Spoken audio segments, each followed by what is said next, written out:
They don't just think it's not worth living. They list out what their life is, and any reasonable person goes, yeah, that sounds like fucking shit. And the person's like, it is fucking shit. You look at that and you're like, that's super fair. What do we do to fix that? Isn't Dr. K the best friend of Mr. Girl? They're besties. Yes. Yes, they love each other. This was really interesting to me. So I've been doing quite a bit of research on this topic, but recently Dr. K was on a podcast talking about this, and I wanted to discuss it with Pri. Anytime you have a human being who is suffering in some way and they cannot find connection with another human being, they cannot find compassion with another human being, that person is going to feel isolated. Is it Erudite leading the charge on Dr. K like President Sunday? You better not run. No, I love Dr. K. I love him. I didn't even know much about him when I first started like defending him against Mr. Girl. And the more I like get exposed to him and his ideas, I adore him. I think he's brilliant. Yeah, I think he's awesome. And if you But would you flirt with Dr. K? Probably, if he'd let me. you look at the statistics on, it's very interesting. So the number one Dr. K is that guy, but he's not that guy. He's not like Mr. Steal Your Girl. Okay, he's not that guy, but he is that guy. thing that correlates with male suicide is not depression. And this is super scary. There's one study I saw recently that suggests that 50% of men who kill themselves have no history or evidence of mental illness. And this, I believe the statistic in my clinical practice. To be clear, it doesn't mean they don't have mental illness. It means that they may have never seen a shrink or psychiatrist to be documented for it. Because there's also like no consistent reporting. 50% of men who kill themselves, no prior mental illness. Neuroscience News. Source UCLA. I hope they cite the actual study. Oh, here it is. Okay.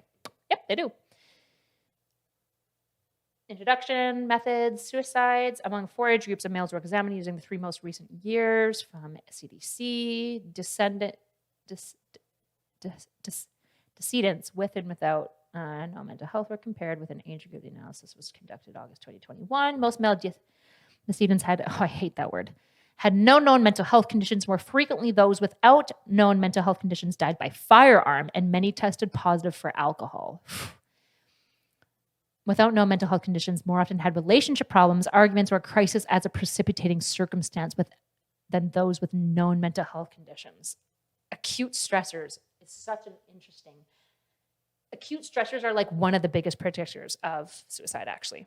If you ever want a really, really good study in lab in general, there's Chen et al. Does a suicide like risk assessment and just a bunch of suicide work. Suicide risk assessment. I'm just going to make sure that I'm getting you guys the right one, but Chen is amazing. Their lab is fantastic. This is not it, but this one is really interesting. Factors associated with suicide risk. Okay, sorry. Distracted. I know what depression looks like. I know what bipolar What is this stream? We're here to carry water for Dr. K. disorder looks like. And half the men that I've worked with, at least, are not actually mentally ill. See, mental illness means a pathology of the mind, which means that the mind is malfunctioning. Most men that I work with, their mind isn't malfunctioning. They genuinely have a life that is no longer worth living. They're looking at things and objectively realizing that there's no way out of the situation. So they turn to suicide. So I know it's kind of like a very controversial statement, but I think that's what my clinical practice has shown, and there's some research to even back that up. So if we sort of look at what's going on with men, we're sort of, they have nowhere to Was this on Modern Wisdom? The set is nice, so it makes me think. Turn to. And the number one thing that correlates with it is not mental illness, but is a sense of thwarted belongingness. So this is kind of like nice little multivariate regression analysis. But basically what happens is what causes people to kill themselves is they try to connect with others and they get rejected. So it's specifically a very specific research term called thwarted belongingness. So I try to belong to a group. Ooh, this is from Chen. This is from Chen. Oh my gosh. Is he citing Chen? That lab is genuinely like genius. And that group or Diary of a CEO. Diary of a CEO? Really? Oh yeah. You're right. Weird. multiple groups usually will thwart my attempts to join the tribe, to join the community. And this is what actually correlates a lot with suicidality. So what's going on with men right now is that we really don't allow them to suffer, because then you're not manly. And we're so externalized with our attention that we're not connecting with ourselves. And so we're looking to other people to tell us what it means to be a man. Okay. Should we go over Dr. K's response video? I'm super curious because I know people were really mad about this, particularly like no opinion and stuff. So I thought that was really interesting, speaking on the fact that a lot of the people who are not, who are often themselves, aren't mentally ill, which sounds kind of counterintuitive because most people assume if you're going that far to do something that extreme, you must have something broken in your brain. But I mean, it's actually even depression. Sometimes people think depression is always like a mental illness thing. It's not. Sometimes depression is just born out of circumstances that should make you depressed.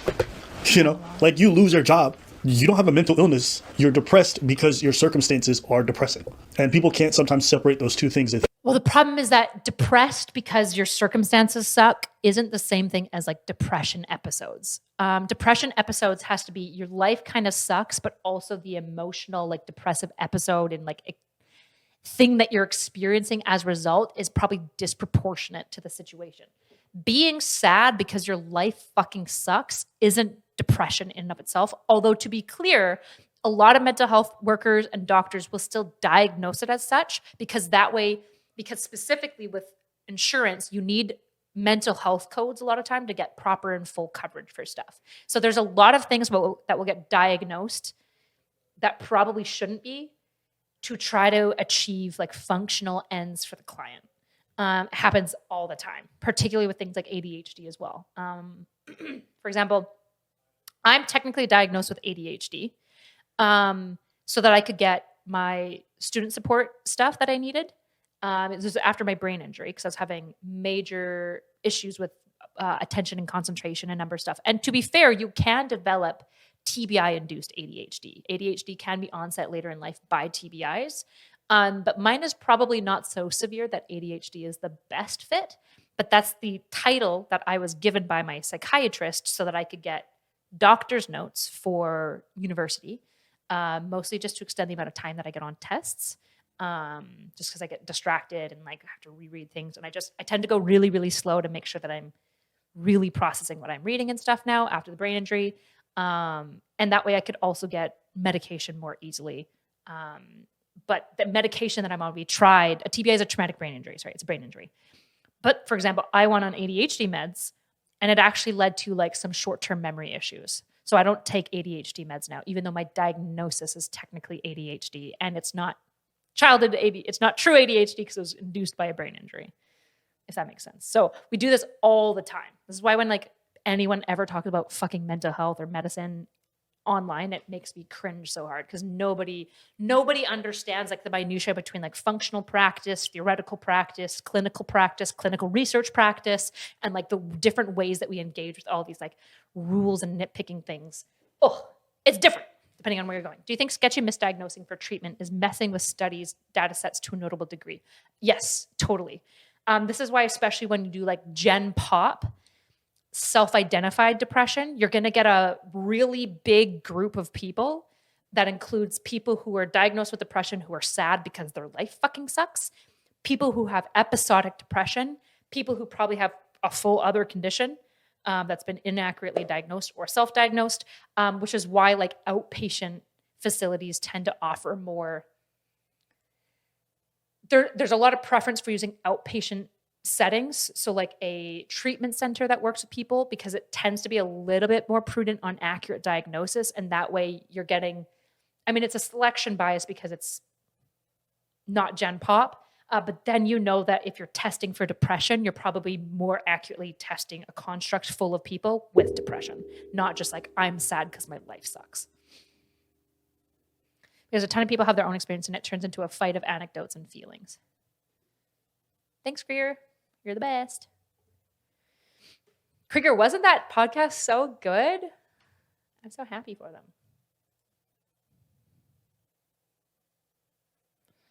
So I used to your find a therapist service several months back to help my wife find a therapist. She loves them and it's been great for us. So thanks. That's awesome. I'm super glad to hear that. Just so you guys know though, I have to probably dial that down. I just don't have the time. I added a price gate so that I could slow down some of the requests because I was getting like 20 a week. But even at like the much slower volume, I don't know if I can maintain it super well. So yeah. that the symptoms that are arising from real life circumstances are always born from that. But like, no, you know, losing your girlfriend or your partner after a long time of being together and being severely depressed of that's not mental illness. You know, you don't have some pathology. You have circumstances that make your life incredibly difficult. The symptoms can seem very similar, 100%. but the pathology, like why you get there, is completely different. $4.99 there's a difference between circumstance. Can you link the study Dr. K is citing? I'm doing my Googles and there's a few articles. We haven't got into Dr. K's articles yet. Dr. K, what's his follow-up response? We'll just go right there. Response.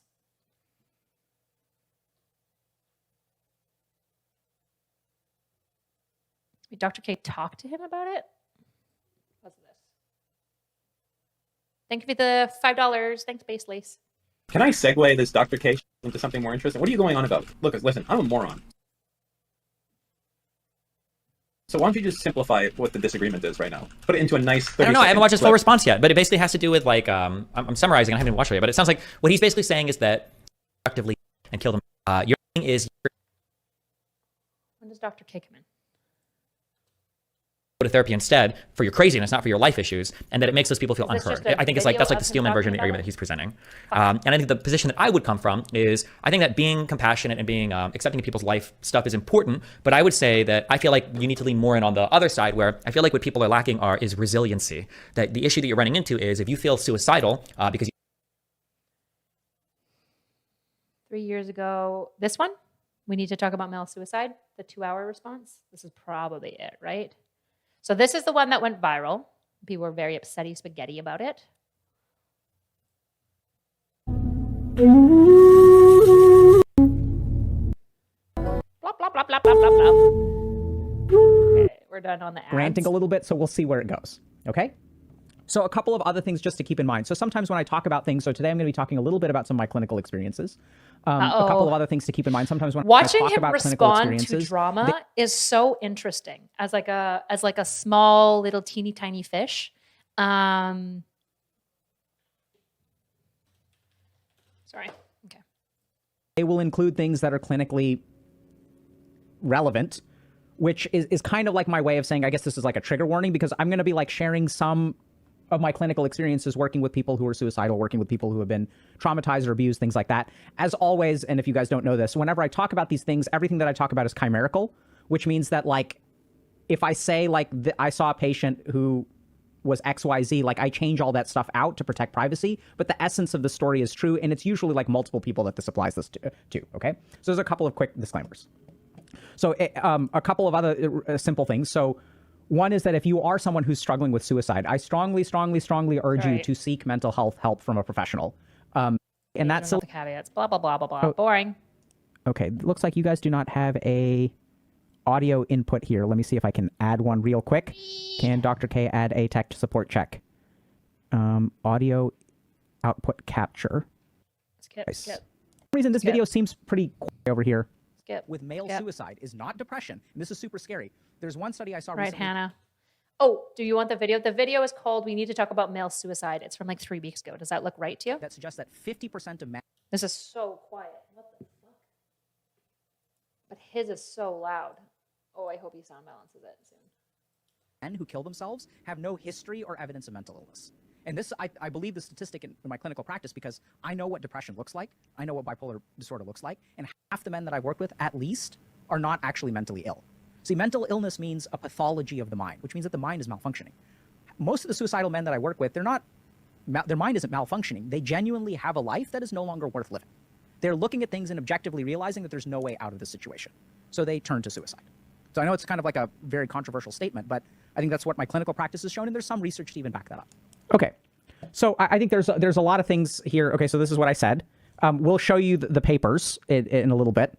And I think some people are getting caught up in this word objective, so just a quick kind of disclaimer. So like, so this is challenging when you're speaking about stuff on the internet. Kayla? Is that like every... I'm sorry, you can't be here for this stream. Sorry, buddy. So if I'm giving a talk about male suicide, there's enough space in the talk to add the nuance, add the complexity, add the disclaimers. And then sometimes when you do something like go on a podcast, you are by necessity forced to... That's a pretty wild statement right there, to be honest. I don't know. I don't know if it is. Like, I feel like the way people are taking it is that he's saying their life is objectively terrible and therefore they should kill themselves. What he's saying is their life is miserable. Of course they want to kill themselves. And I don't know. I feel like some of the most like validating things that has occurred in multiple of my clients' lives, as well as my own when I was suicidal, is somebody being like, yeah, I get it. That makes sense. Like, that's tough. For example, if we believe in euthanasia, then we obviously believe to some degree that some lives are worth like ending. I definitely am open to euthanasia, like for chronic pain. That sucks. That shit sucks. If you've like had a good go, you're kind of good, we get it. Also, it is bad wording, but there are lives that are objectively not worth living. That doesn't mean that he thinks that you can't change them. But objectively, if I listed out what this person's experience is, super overweight, never really leave their house, have zero friends, have never had a girlfriend, have a tumultuous relationship with all of their interpersonal dynamics so that they don't really have any interpersonal relationships. They mostly just spend time eating food, collecting disability, and being angry on the internet. And they're miserable, sad, and upset and have attempted multiple times. I would look at that life and be like, yeah, that's objectively not really a life worth living. That doesn't mean that I think that they should kill themselves, obviously. The actual answer is, how do we fix that life? But there are plenty of men that are right now living lives that I would say, yeah, that is a life that I could understand saying, I don't really want to live this life. But that isn't me saying, so now go kill yourself. That means, how do we as a society change this? Because if it's broadband beginning to be this state where people don't feel like their life is worth living in a world that has so much access, so much availability, so many like supports, that's not good. It means, how do we help these people come out of it? If you're like, that's me, and then it's like, okay, how do we get them out to exercise? How do we get them meeting people? Life not worth living applies to only a very few, certainly not unhappy and isolated. Unhappy and isolated, if that's your entire future, isn't really a future to look forward to. It absolutely is a life that's going to not really be worth living for that person. You might be a person who likes being isolated. Then that would be different. But most people who are living super isolated and lonely don't want to keep doing it for the next 30 years. They'd rather not. That doesn't mean that they should kill themselves. That means that they should go get help and change their life. How does society change that? I mean, for example, if we know that increasingly young men are turning to suicidality, then we need to look at the structures that are around men, the way that our society talks about men, and the support networks that we have for men, and see if there's something we can do to improve it, if we can normalize men's mental health more, if there's ways where we can just let dudes have guy groups and have it be okay. There's probably tons of things societally that we could do, and part of it is just acknowledging that there's a problem and not doing the classic, I don't give a fuck about cis white men, which is first of all, it's not even just cis white men, it's just men. That includes men of color and non-cis and non-straight men. Just men in general seem to be struggling a lot. They're getting educated less, addicted more. They're working tons and tons of hours. They tend to be miserable. They're either killing themselves before they get into work or they're killing themselves after, and they're often killing themselves after an acute crisis, which is terrifying because it means that for a lot of men are always on the precipice of being like, God, fuck, if anything else falls apart, I don't know if my life is worth living. And that's terrifying that we've just set up an entire generation of young men to just exist like that, on the precipice of any sense of life value. That's terrifying, and we should try to fix it as a society. And there are obviously things that we can do. Obviously. What? What do you want? I'm just cleaning shit up. Oh, thanks.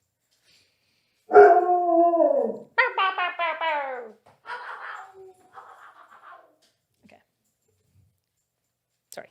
Simplify things, because you're making another point. So in this video, I'm not talking about male suicide is the primary point. I'm using it as a statistic to talk about in context with a larger conversation. So just to give you all a quick heads up, the whole interview was 2.5 hours. I think it got edited down to 1 hour and 8 minutes. And I'm not saying that they did a bad job or anything like that. That's just how things go, right? I may have scratched my balls somewhere in the middle of the interview and they chose to edit that out. Thank you all very much from Diary of a CEO. I think they did a great job. Sadly, that is not something you can fix in a short period. So this generation is fucked. I don't believe that. I don't believe that. I believe we make generational interventions all the time. Think about education. So if we go into a country that has almost no education or up to standard education, within a single generation, we can completely reverse literacy levels within 6 to 10 years. We can reverse literacy levels. We can do anything we want Australian dollars and 99 cents from DOS. Is it really a logical conclusion if it's that extreme? Wait, what? I feel like you're behind. My husband is a little manly. Yeah. Like I'm not satisfied with this idea that we can't save men now. They're just fucked. It's like, okay, well, we probably can't make like a massive shift in all of society. But like, we could just start more men's groups. We could start more treatment centers. We could start like more social networks that are just for men. Men for men. That's it. We could create avenues of saying like, hey, this is how men express emotions. And that's totally okay. If they want to go kick a fucking sack of sand, that's totally fine. That's okay. That's healthy. And then we encourage other men to go do that and be like, yeah, men sweating. And some people might be like, but that's not undoing all the gender blah, blah, blah. Well, we don't necessarily need to undo all of it. We just need to expand it.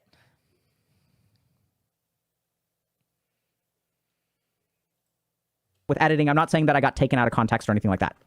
Now let's look at some of the reactions, right? So why live if your life is stupid? Well, Smash rooms. Go to smash rooms. Smash rooms are awesome if you're an externalizer. And most men externalize all of their emotions. That's by and large. This is why, for example, when you also look at like depression, it's vastly underdiagnosed in men, which is why that 50% stat is probably not accurate about like those who've been diagnosed, because typically when men experience mood disorders, especially, they express in different ways. Almost always, not 100%, because there are some women that are externalizers and there are some men that are internalizers, but by and large, men and boys seem to externalize their emotional expression. So when we talk about depression, people think sitting in a room being sad and crying and never getting up from bed.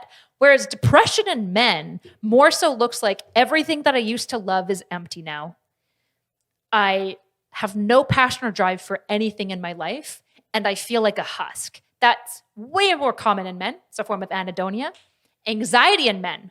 Most men, when they experience anxiety, do not experience like, oh boy, I sure am nervous. They experience irritability. That's one of the most common symptoms of anxiety amongst men, because men externalize fear. Erudite, do you think this plays a little into Peterson's talk about young men needing to carry a load and find a purpose? Men who don't have a purpose leave them feeling empty and useless. I mean, it is kind of a short-term solution because we've socialized young men to feel like if they're not carrying a load, that they are useless. I don't know if I'm convinced that that is like biologically intrinsic to testosterone and masculinity. I could be wrong, but I'm not convinced. But yeah, to some degree, it pays into that. This is why a lot of men find a lot more meaning and purpose when they like find a hobby that they're passionate, or they find some sort of work or thing that they find purposeful about. I'm not convinced that that has to be the case, but it's definitely where society is right now with men. Feeling irritable and powerless is more typical for male depression. Male depression can also match what we normally think of depression too. Of course, yes. Thank you, Kyle. Of course it can look that way. But there is a massive study that came out that showed that very consistently men are vastly underdiagnosed for depression and anxiety because we only think of anxiety and depression as a woman's thing, because we think it's cringe and weak and emotional, and we just assume women are emotional. But it turns out everyone's emotional. We just express it differently. Anger is an emotion, and oftentimes it's a secondary emotion. Okay? Kayla, I'm going to have to time you out if you keep going. No more. No, thank you. Why not take a huge risk? What do you have to lose? That's how you should teach depressed men to think. Fuck it, bro. Go all in. You're already dead. It's all upside from here. So I think that this is like one example of one of the responses, right? Is like, if someone's life sucks, what do you have to lose? Why do you not take a huge risk? I don't know why this person put depressed in quotes. I'm confused about what that means. But I think it's like some people kind of feel this way, right? So this is like kind of good. It's like kind of positive, right? Like, you know, I guess, I'm not sure. And then, hold on, let me see if I can, God, I can't stand myself talk. I've had 3 friends who committed suicide, all of them men, 2 were married, 1 had a 4-year-old daughter, all of them had lots of close friends, 1 was highly paid service. Lives worth living is bullshit intended to pander to a social media. Bro, when Noah Smith, yeah, posted this, I didn't say anything, because obviously it's like super personal, and there's no point in like being upset when it's like personal. But oh my God, you have to be so desperately bad faith to read this as, to some degree, that Dr. K wants people to kill themselves. It's actually insane. My name is Kyla. There is a Kayla in the chat, and I'm asking her to stop with the like suicide-y type posting. And I'm telling her she's not allowed to post stuff like that in here. Audience. So when I first saw this tweet, you know, I got a little bit upset, and I was like, oh my God, right? This person doesn't understand what I'm saying. I think that, you know, like, but let's remember, like, this is X or Twitter, right? And this is the internet. And what happens, like, you know, I wasn't trying to pander to a social media audience. I thought the way that what was in my head is I'm trying to raise awareness about. Also, none of this panders to social media at all. I don't even know what Noah's talking about here. I don't know why this would pander to audience unless he thinks that Dr. K is trying to get in like some red pill goods, but I don't know. A mental health issue that I think is troubling. Like, I mean, if I was pandering to a social media audience, I think I would have said it in an accent, you know? And so it's also an incredibly dangerous statement to make when you're advocating for mental health. Someone who is on the principle of looking for help may stumble on that kind of feel it validates their belief. Yeah, but you cannot live your life as an influencer in that, like, there may be this one extraneous factor where somebody takes your words incorrectly, because then you can never say anything and you can never be brave, right? It's not reasonable that because somebody stumbled on your comments of Dr. K's comments, that is like the switching point where they decide to kill themselves. What's more reasonable is that in this case, it was maybe Dr. K's, but they would have always found somebody's statements and always found something to swap their, to push them over the line, right? It's never going to be just his comments alone. That doesn't make any sense. And so that's why, like, I don't even think it's a bad thing for a mental health practitioner to say. It's just honest. First reaction was that, like, okay, this person is like, you know, but I mean, I think the person probably comes from a good place. And let's remember, like, why would this person interpret what I'm doing as pandering to a social media audience? I don't know. Maybe because they spend some time on this place called the internet, where a lot of content creators, like, this is what we do, right? So I think that this is like a helpful comment. Can we really say what a life worth living is for another person? The issue is these men are suicidal. So they're already saying that it's not a life worth living. They're already saying that. And what's happening is Dr. K is going, yeah, that's fair. He's not saying, so kill yourself. Obviously, he would say, so how do we fix that? He's saying, your life isn't really livable right now. How do we fix that? Because in most cases, in like 99% of the cases, these things that make your life unlivable are fixable. Finding friends, exercising, getting a dog so you get out more, getting a regular sleep schedule. Most often it's getting plugged into your community to some degree. That tends to be the most like resilient building thing that we can do. But it's just like, yeah. Can we really say this? Yes, we can, because the person's already saying that their life isn't worth living. And what is happening here is Dr. K is going like, that's fair. That's true. We should change that, obviously. If you think he's just saying that that's true, so jump, then you're being like super unfair to Dr. K. If a little bit misdirect. What if you have trouble making friends, trouble to connect? That doesn't mean that there aren't changeable things. If you struggle making friends, there are tons and tons of systems that we have, like social skills training. It depends on why you're not making friends. Is it social skills, like actual inadequate social skills? Or is it social anxiety, which is way more common? If it's social anxiety, there was very clear processes by which to correct that. If it's social skills, there's also very clear processes by which you can bypass that. Obviously, it's going to have varying levels of success, but almost all social skills can be improved, and social anxiety can definitely 100% be improved. Which even then I can't really blame them for, right? Because what are they reacting to? They're reacting to a 50-second clip of a 1 hour and 8 minute video that was edited from a 2 hour and 30 minute interview. So this is what we have to remember about the internet and Twitter and X and all of these platforms. These are not places for nuanced discussion. These are places. So they only think it's not worth living. Maybe one should not affirm. They don't just think it's not worth living. They list out what their life is, and any reasonable person goes, yeah, that sounds like fucking shit. And the person's like, it is fucking shit, and I don't want to live anymore. And you look at that and you're like, that's super fair. What do we do to fix that? Because if this is why you look for like touch points or bridge points life, if you've ever done like suicide, like risk intervention, is that when they say all the stuff that's going bad and you have a suicidal person, you don't go, come on, there's a silver lining there. What you say is, that's fair. That's really fair. And then you listen for the things that's keeping them here anyways. It might be a sister, a pet, a friend, a family member, a passion. And then you get them to talk about those things. Because if you can orient somebody towards a purpose, that's how you can help them. It's absolutely 100% true that some people are objectively living lives that are not really worth living. That doesn't mean that they should kill themselves, but it does mean that we should care. This is obviously true, and it's not crazy to say it.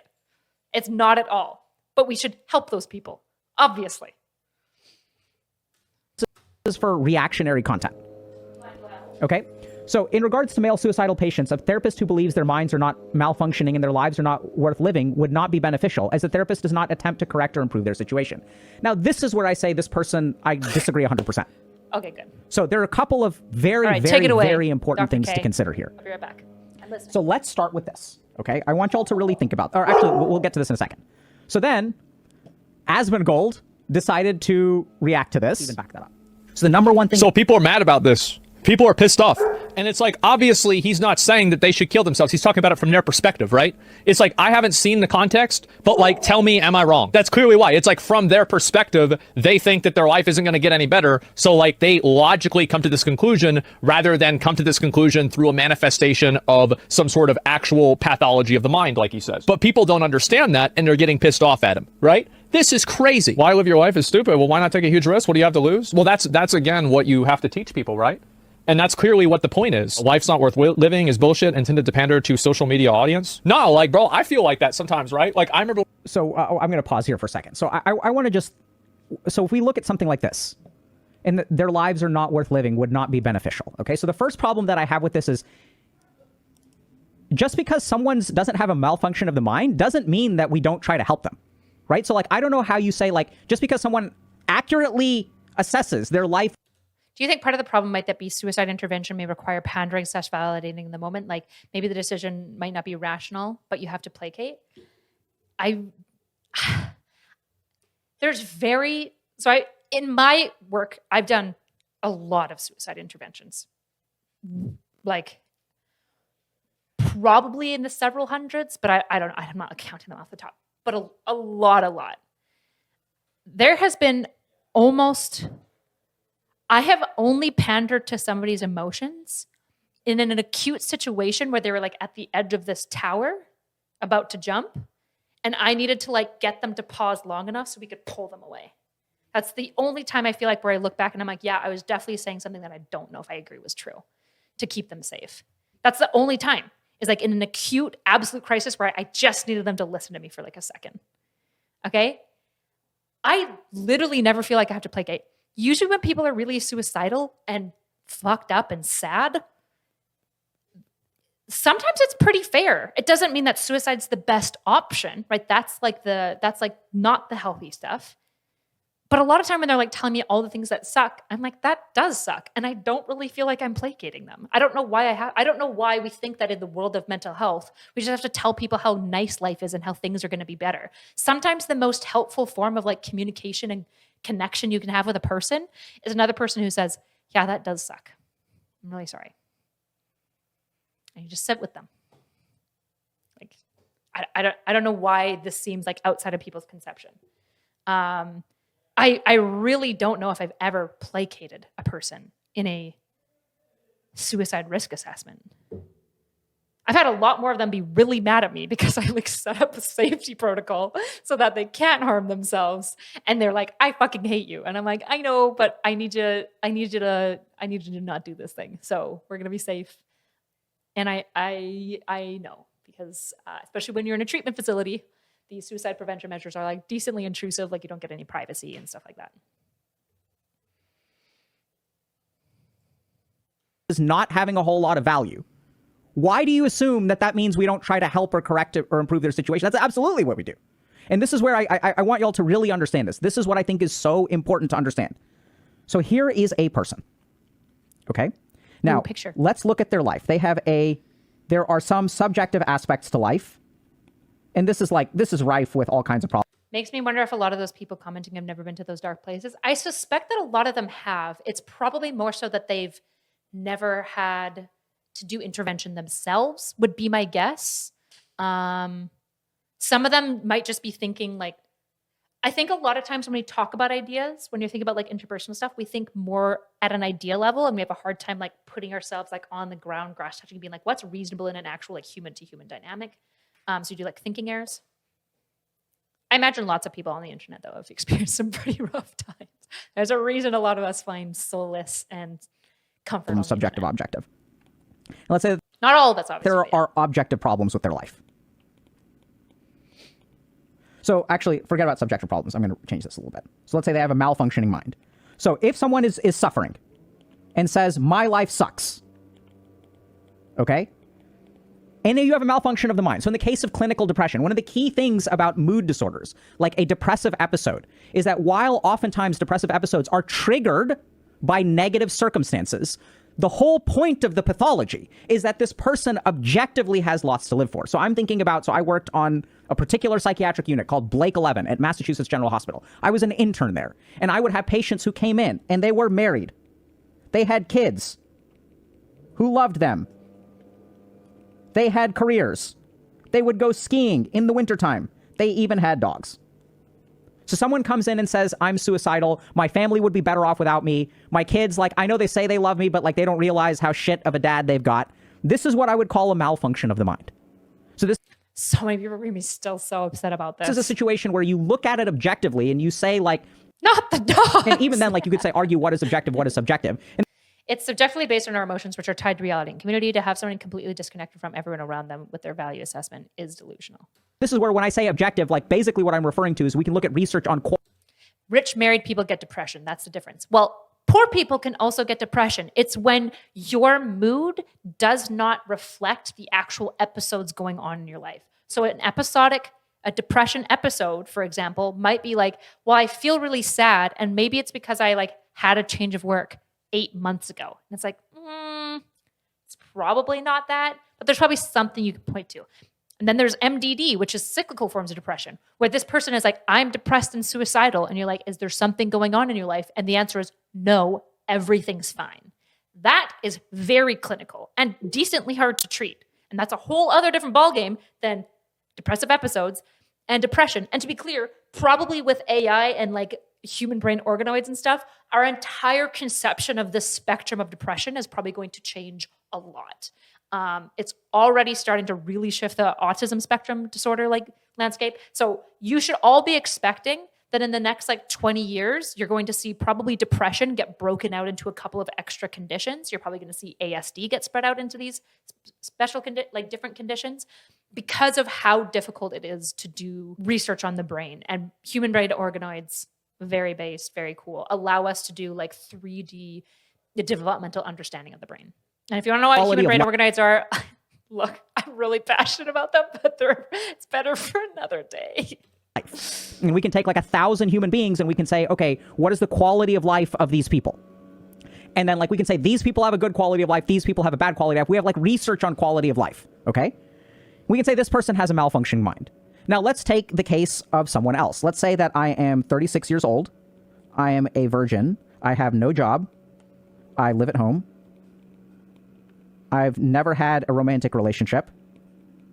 Do you know why depression emerges and stays? There's pretty good evidence that cyclical depression, so like where you just keep moving into episodes of depression without like a really clear reason as to why, or like chronic, untreatable, severe depression, seems to be epigenetic. You have to have specific genetic markers for it.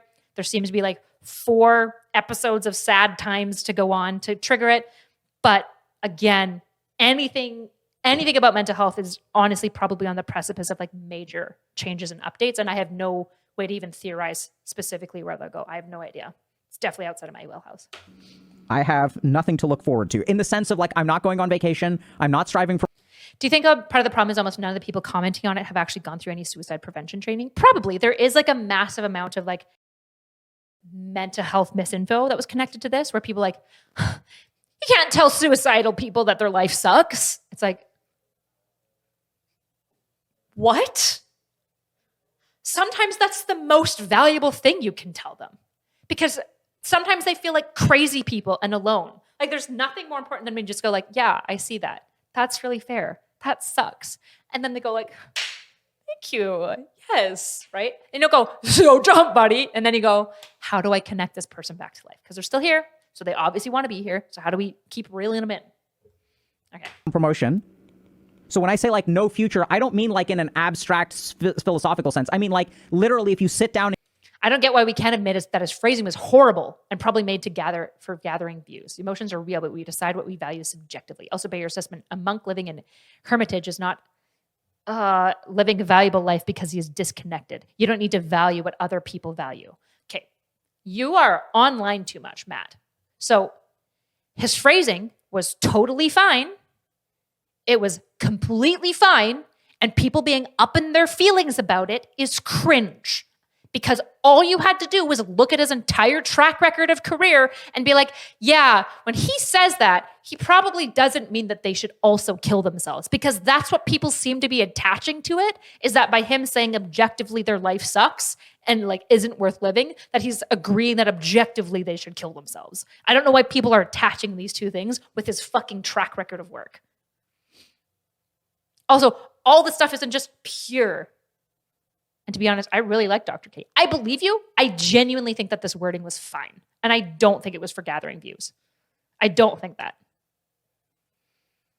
I haven't seen evidence of him being clickbaity ever. So in fairness, Matt, if he starts doing a whole bunch of statements like this to be super clickbaity, then you were right the whole time and I was wrong.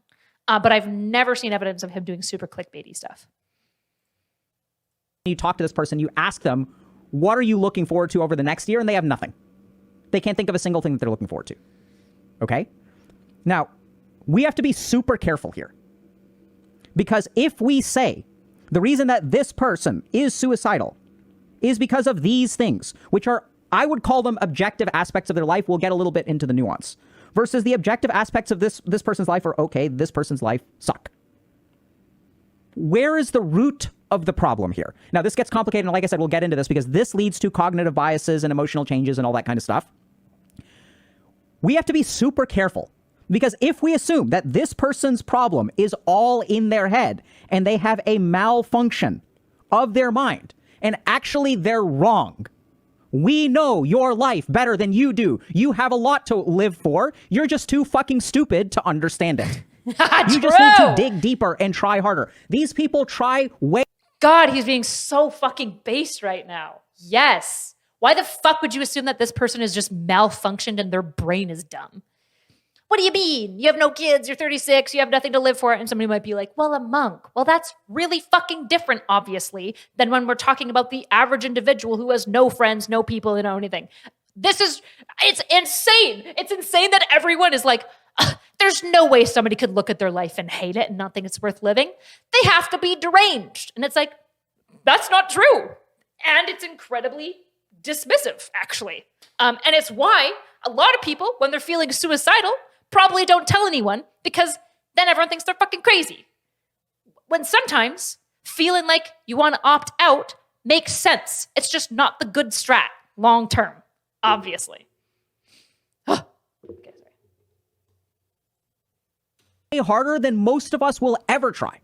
Honestly, this is my experience and my understanding of it. Fucking to be 36 years old and wake up one day and like pull yourself out of bed because I'm fucking happily married and like I've got a 2-year-old. I'm tired, but my life is good. I have what a reason would someone with to a get broken brain look like? Okay, again, I don't want to call it broken because even that like implies a bunch of weird medical stuff that is just not really seems to be what their neuroanatomy is doing when we've got like major depressive disorder going on. But when we're talking about this individual, right, so there's a malfunction where the emotional type reaction that you're having doesn't map onto the actual environmental stimulus that you're being given, right? By all reason that we can understand, for 90% plus people, these things don't create a sad thing. And the individual themselves also can't say, this is why I'm sad. These two things tend to go together. We would call that like some sort of malfunction. Something's going wrong here. And something is going wrong in a way that probably just telling them to like take time to talk to their kids more isn't really the answer. This is where like treatment-resistant depression comes from, right? It's really important that we understand that these people do exist. And their life is so tough because they're an invisible form of disability. And everyone's just like, I mean, just can't you improve your life? Because improving your life works for a lot of people with depression, legitimately improving your life. Whereas this group with a malfunctioning, like actual, again, don't really know what's going on, but seems to be some level of genetic thing going on here. They're like, I have improved my life. My life is great. And I hate it. And I don't want to be here. And nothing makes me happy ever.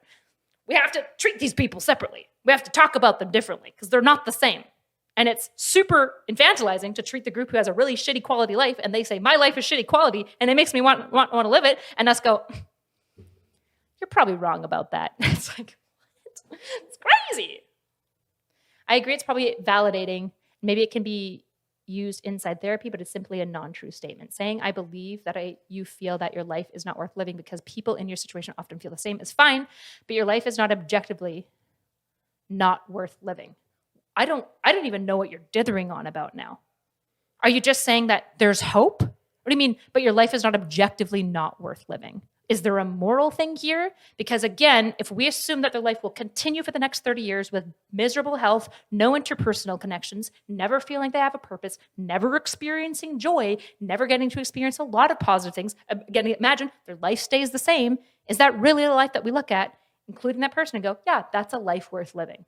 Because if the answer is no, and the person also says no, then we go, how do we fix that? And this is objective. I don't know why we're getting upset. I guess maybe you don't like the word objective. I don't know what to tell you. Yeah. Words. I think most people think of depression as the immutable kind that's really difficult to treat when it's other kind that is caused by life events. I think people think about both. That's the problem. Some people, when they think about depression, think of the immutable kind. And some people, when they think about depression, they think about like responding to life episodes. What is way harder is to get out of bed when you have no reason to get out of bed. So this is where, like, you know, and we'll get to some of this. Like, why not take a huge, what do you have to lose? What you have to lose is effort. So if you're 36 years old and you haven't done anything with your life, what do you have to lose? You have more effort with no gain to lose. That is a huge cost. You have futility in your life. This is what the experiences of these people are. Right? So this is where I don't say like, oh, hey, you're mentally ill. You just, your fucking brain, you don't realize that there's so much to live for. When I say, like, I look at these people's lives and I think they objectively look, and this is what I mean by objective. So you call this objective or subjective. I'll give you all a simple example. Right? So this person walks into my office, is 36 years old, and they have had nothing of consequence in their life that they can remember. Maybe they did somewhere, but generally speaking, they kind of dropped out of college. They just started playing a bunch of fucking video games, watching pornography, you know, like developing parasocial relationships with VTubers. And like, this is what their life is. Now, if you ask this person, like, what do you have to look forward to? What has your experience of life been like? Just think about this. If you've lived the majority of your 20s and half of your 30s and you have had nothing to look forward to, why would you logically assume, if you've been trying this shit for like 36 years, why would you logically assume that things are going to get magically better in 2 years or 3 years or 4 years or 5 years? Why would you logically assume that? Right? So human beings are really good at pattern recognition. I'm not saying that their lives are not worth fighting for, and I'm not saying, and we'll get to that because I'm against suicide. Erudite, remember the guy in the iron lung that died recently? Probably the worst possible outcome apart from his state and constant pain. Still worth living. Okay. You are now applying a mortal value to life that nobody's talking about. Of course, his life is valuable, but this isn't the same thing as saying that his life is worth living in the way that we are talking about it, which means expecting the next 30 years to look identical when that person themselves says, this is awful, I want out. That's what we're talking about. And when most people in those circumstances also feel the same way, okay? But if we're saying all life has value, you got me, okay? I agree. I agree that all life has value. Based, true. Disabled people, their lives matter, okay? This is the only appropriate time to say all lives matter. But what I'm saying is, like, when I say that their lives are objectively shit, like, this is, you know, they say that. And this, by the way, was something that was taught to me, which is, like, I'll just share this example with y'all. So I was working. Gonna be honest, I think his defense is just digging himself a deeper hole. I understand his point, but you have to acknowledge how it's going to appear to some people. I actually think it's worse to do that. I think to some degree we've like enabled people on social media where we feel because people take things out of context and interpret it with the most bad faith possible, that now all of society is owed an acknowledgement of being like, hey, you guys were bad faith and kind of moronic, but fair enough. Sorry about that. I actually think it would be I think we enable all social media users by feeling that people need to make these types of statements, right? Dr. K doesn't need to apologize for anything. He's fine. He's totally fine. It's good that he's giving additional context, and it's good that he's even acknowledged here, I can understand why they were upset because they only saw a clip. Yeah. But he's not apologizing for it at all because the idea itself is right. And the idea is what's offending people. People are bothered by the idea of it. It's not the wording. I promise you it's not the wording, because if he said it a different way, but still basically outlined that some lives are not worth living, and that matters when we're talking about men's mental health especially, I don't think there's any way he could have worded that idea that people would have been okay with it. That's the issue, right? There's some level of acknowledgement of being like, yeah, shit, I should have worded that better. And then in this case, I don't know how you word that idea that's suddenly more palatable to people. I don't know how you do that. Because people don't read Dr. K has to do the heavy lifting because people on social media thinks he's making stuff up instead of it coming from research.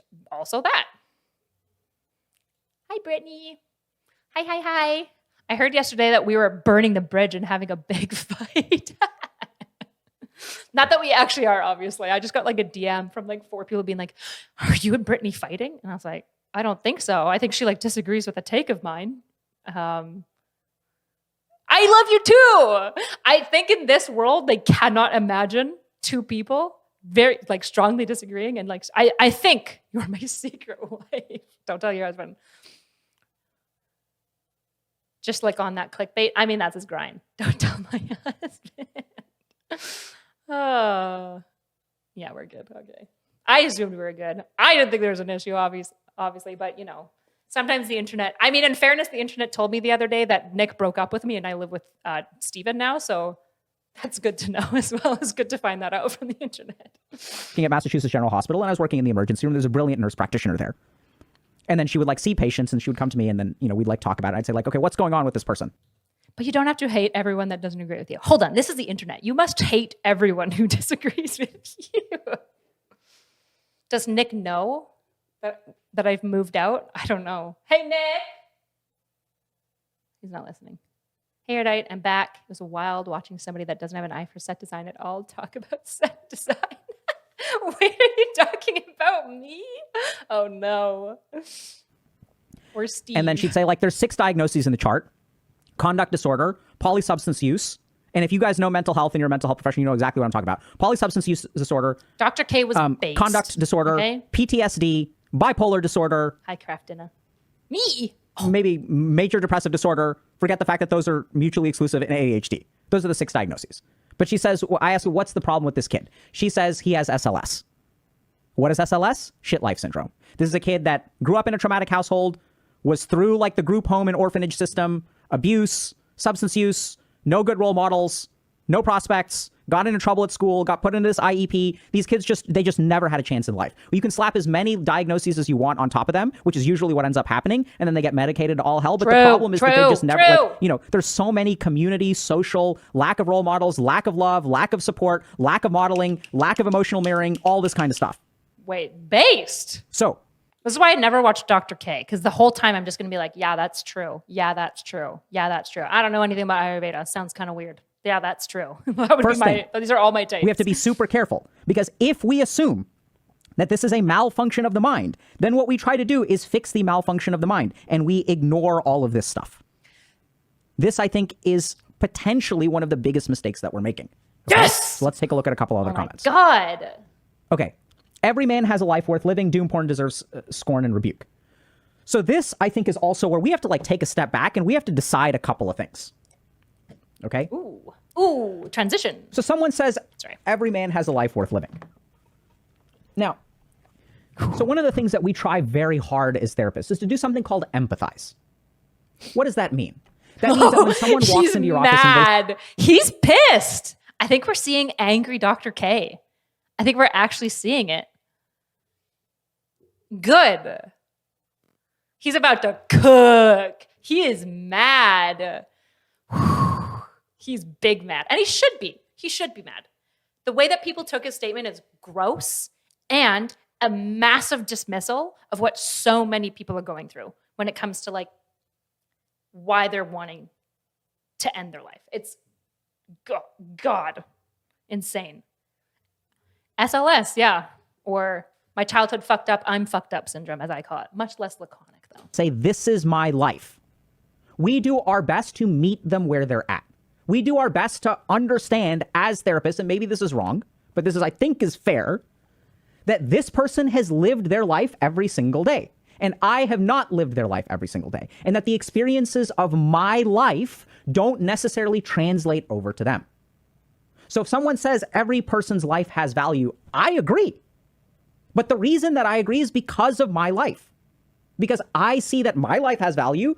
Every day I've lived with some value. I've thought that I didn't have value, and now I believe that it has value. I agree that all lives have value. But my point is that when someone walks into your office and they say, this is my experience of the world, I think it is the height of arrogance to say you are wrong and I am right, because I haven't actually lived a day in their shoes. And I'll tell you, we did this for decades to women, because women showed up and said, hey, I'm getting sexually assaulted. Oh. And we said, ha ha ha, no, you're not. That is impossible. If you got sexually assaulted, you are asking for it. This is literally the kinds of responses we had. So what was this 2017 Me Too movement about? It was about believe women. Hey, I have a crazy idea. When someone says something about their life, how about we meet them where they're at? We're not saying they're 100% right. And there may be cases, I'm not going to get into the Me Too movement and sexual assault and all that kind of stuff. They're absolutely, like, at least in depression and suicidality. Bro, did you guys hear recently there was a woman who got autopsied, and she had complained of really bad stomach pain her entire life. She was like 75, I think, when she died. And she was told her whole life that she's just anxious. She was just dismissed constantly. They did an autopsy. She had the most horrific case of endometriosis that this coroner had ever seen. Like, her entire uterus had basically been like destroyed from her endometriosis. And she was just told that, like, she's anxious. Crazy. Going off, King. There are cognitive distortions and stuff like that. But a good starting point, which I think is like basics of math. I remember this one time I had a rib that got like dislocated a little bit, and it was like sticking weird out of my back. Like, it needed to get like kind of like popped in. I don't know. I just remember going to a physiotherapist, and I went to the doctor, and he was like, have you ever thought that maybe you're like nervous? And I was like, I can't breathe past like here. He's like, yeah, social anxiety will do that to you. And I was like, for like a week? Like, what? I'm just at home. Then I saw a physiotherapist, and she's like, your rib is like super out. She put like a little cuppy thing under it. She slammed me back. The pop was like so loud you could hear it in like the whole office. And immediately I could breathe better. Crazy. Imagine that. Imagine just listening to your clients. Is like, listen to your patients. Hear what they have to say. Try to. Look, I would simply say, if you say you feel shitty and that is your objective reality, you feel horrible and it affects your life and we need to fix it. Other than that, we choose what we value. So don't be fixated. If you don't accomplish some specific goal, that's not worth living anymore. It's not true. It's also strange to aid something like that. So, it's also strange to be said by somebody who is Buddhist, since renouncing desires is the path to enlightenment. I'm sorry. Matt, I understand what you're saying. I think you had like a knee-jerk reaction, which is super fair. I don't think what he said was wrong. He probably wouldn't have said directly that to you if you were his client. He probably would have met you at what you would like to say. But to be honest, I don't feel like saying that's your truth is what clients want to hear when they're suicidal. Just to be clear, they don't want to hear that's your truth. We want to say, you're right. You're not crazy, because your truth just makes them feel, this subjective element is what makes people feel like they might be fucking crazy. So you don't want to have like that's your truth. That's your objective reality. Almost ever. In my opinion, I've never done that. I've never seen it go well. I've definitely seen people say it to like clients and it never goes very well. Understand them. This is the foundation of. It's fair to set it to clients inside of therapy. I think it's fair to say it publicly too. I don't know what else to say. Therapy is the better that I understand someone else's experience, the more that I will be able to help them. And the whole problem, it is completely okay to acknowledge that for so many men right now, life is not super meaningful or worth living for them. That is just true for a lot of men right now. That's just true. That's also true for a lot of women and a lot of non-binary. But when we're talking about men's issues, it just is true.